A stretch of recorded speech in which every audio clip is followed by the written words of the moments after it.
좋은 날입니다. 오늘도 말씀 안에 승리하는 하루 되시기를 기도하겠습니다. 오늘 생명의 산 본문은 호세아 5장 1절부터 15절입니다. 오늘 본문에서는 지도자들을 필두로 한 북이스라엘의 죄악들에 대해 경고하시고 남유다와 북이스라엘 모두의 타락과 심판에 대해 말씀하십니다. 이 구절들을 통해 하나님께서 무엇을 말씀하시는지 살펴보도록 하겠습니다. 1절부터 2절입니다. 제사장들아 이를 들으라. 이스라엘 족속들아 깨달으라. 왕족들아 귀를 기울이라. 너희에게 심판이 있나니 너희가 미스바에 대하여 올무가 되며 다볼 위에 친 그물이 됨이라. 패역자가 사륙죄에 깊이 빠졌음에 내가 그들을 다 벌하노라. 하나님은 호세아를 통해 지도자들과 일반 백성들이 우상 숭배하며 깊은 죄에 빠져 있는 것에 대해 지적하시고 심판을 경고하십니다. 1절에 제사장, 이스라엘 족속, 왕들을 따로 구분해서 말씀하십니다. 엄밀히 말하면 제사장과 왕족들도 이스라엘 족속 안에 포함되지만 종교 지도자인 제사장과 정치적 지도자인 왕족을 따로 언급하며 이들 각자가 제사장 나라에서 매우 중요한 직임을 맡았었음에도 온전히 행하지 않고 죄 가운데 있음을 강조하시는 것입니다. 1절에 언급되는 미스바는 사무엘이 전 민족적인 회개와 종교 개혁을 했던 곳이었고 다볼은 성전시대 이전 제사 드리는 성소가 있었던 곳이었습니다. 이러한 영적으로 중요한 장소가 우상 숭배에 제사를 드려지는 곳이 되었기 때문에 북이스라엘의 올무와 그물이 되었다고 말씀하시는 것입니다. 2절에서 패역자의 원어는 세트로 반역자, 배반자라는 뜻인데 특히 우상 숭배로 인한 배반자를 말합니다.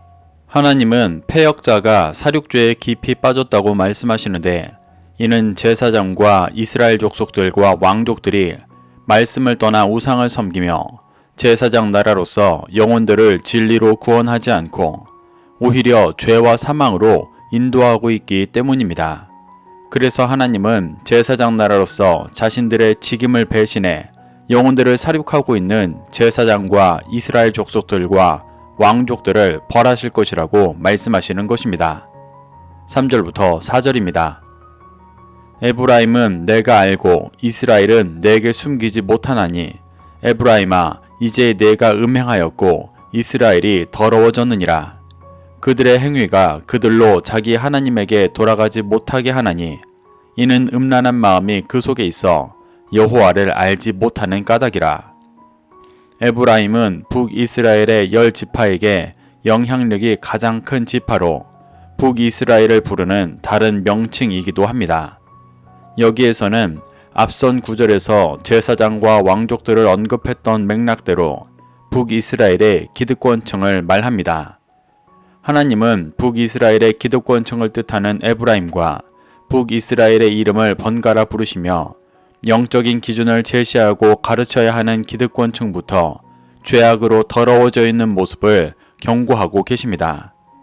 하나님은 이러한 북이스라엘의 행위가 그들을 하나님에게 돌아가지 못하게 하고 있다고 말씀하십니다. 그 행위는 마음이 하나님을 알지 못해 음란함 속에 빠져 있기 때문에 나오는 것이라고 말씀하십니다. 여기서 알다의 원어가 야다로 경험하여 깊이 이해하고 아는 것을 의미합니다.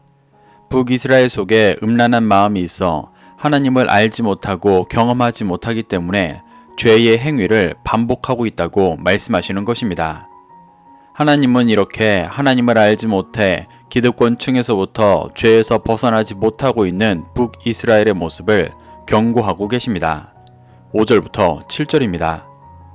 이스라엘의 교만이 그 얼굴에 드러났나니 그 죄악으로 말미암아 이스라엘과 에브라임이 넘어지고 유다도 그들과 함께 넘어지리라. 그들이 양떼와 소떼를 끌고 여호와를 찾으러 갈지라도 만나지 못할 것은 이미 그들에게서 떠나셨음이라. 그들이 여호와께 정조를 지키지 아니하고 사생아를 낳았으니 그러므로 새 달이 그들과 그 기업을 함께 삼키리로다.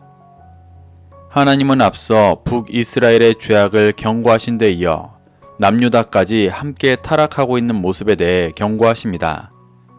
하나님은 5절에서 죄악으로 말미암아 이스라엘과 에브라임, 유다가 모두 넘어질 것이라고 말씀하십니다.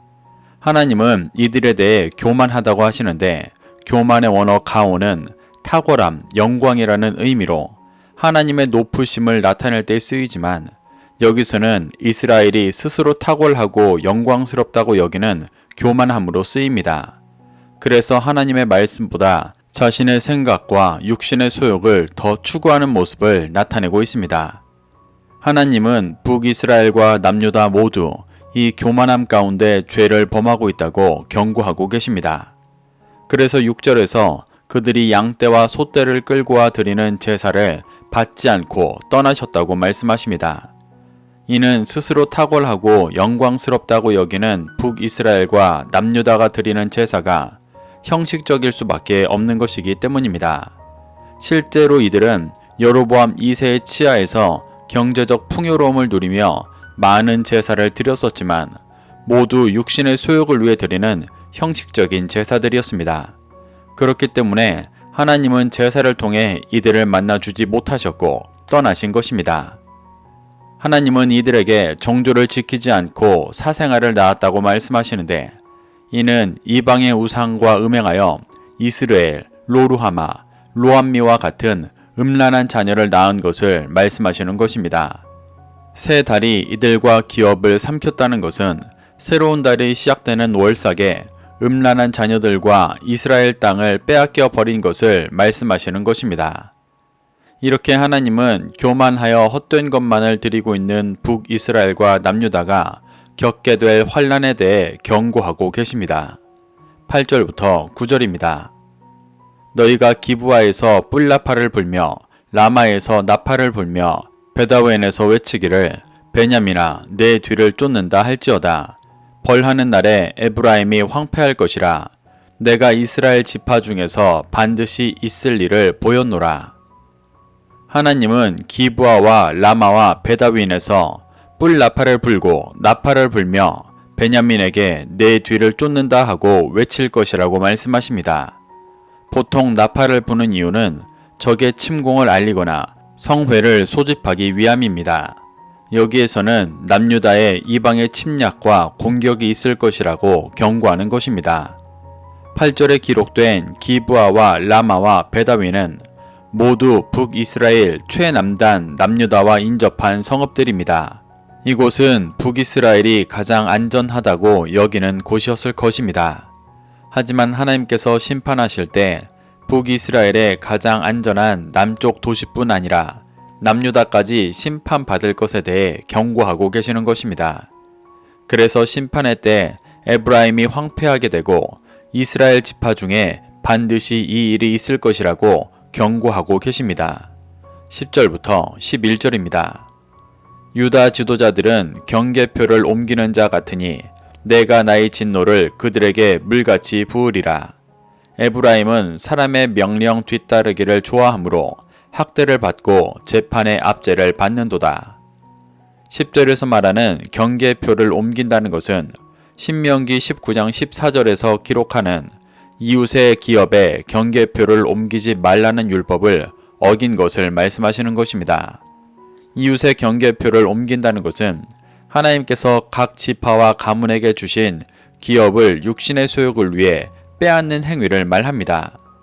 이는 단지 물질적인 땅을 빼앗는 것만이 아니라 하나님께서 정해놓으신 영적인 경계표도 허물며 제사장 나라로서 진리의 빛을 비추는 것이 아니라 진리를 빼앗으며 육신의 소욕만을 채우고 있는 남유다의 모습에 대해 말씀하시는 것입니다. 11절에서 북이스라엘이 사람의 명령을 뒤따르기를 좋아했다고 말씀하십니다. 사람의 명령의 원어로 보면 그냥 명령, 법령이라는 뜻만 있습니다. 이는 앞서 남유다가 저질렀던 죄와 같은 맥락으로 북이스라엘 또한 육신을 추구하는 형식적인 법령만을 따르고 있었기 때문에 사람의 명령이라고 표현하고 있는 것입니다. 북이스라엘과 남유다 모두 이러한 죄 가운데 있었기 때문에 심판받고 압제를 받게 될 것이라고 경고하고 계십니다. 12절부터 13절입니다. 그러므로 내가 에브라임에게는 좀 같으며 유다 족속에게는 썩이는 것 같도다. 에브라임이 자기의 병을 깨달으며 유다가 자기의 상처를 깨달았고 에브라임은 아수르로 가서 야렙 왕에게 사람을 보내었으나 그가 능히 너희를 고치지 못하겠고 너희 상처를 낫게 하지 못하리라.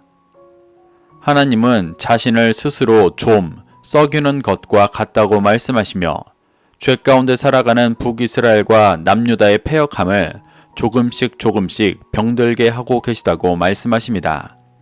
그런데 13절에서 북이스라엘과 남유다는 자신의 병과 상처를 깨달아 회개하고 하나님의 은혜를 구하는 것이 아니라 아수르로 가서 야렙 왕에게 도움을 요청한다고 말씀하십니다. 여기서 야렙은 싸우는 자라는 뜻으로 특정 아수르의 왕의 이름이 아니라 아수르 왕의 상징적인 이름을 뜻합니다. 북이스라엘과 남유다는 자신들의 죄로 인해 찾아온 고난과 심판을 하나님 앞에 엎드려 해결하려는 것이 아니라 자신들보다 더 강한 사람의 손으로 해결하려 하는 어리석은 행동을 하지만 결국 치유받지 못할 것이라고 경고하시는 것입니다. 14절부터 15절입니다. 내가 에브라임에게는 사자 같고 유다 족속에게는 젊은 사자 같으니 바로 내가 움켜갈지라 내가 탈취하여 갈지라도 건져낼 자가 없으리라. 그들이 그 죄를 뉘우치고 내 얼굴을 구하기까지 내가 내 곳으로 돌아가리라. 그들이 고난받을 때에 나를 간절히 구하리라.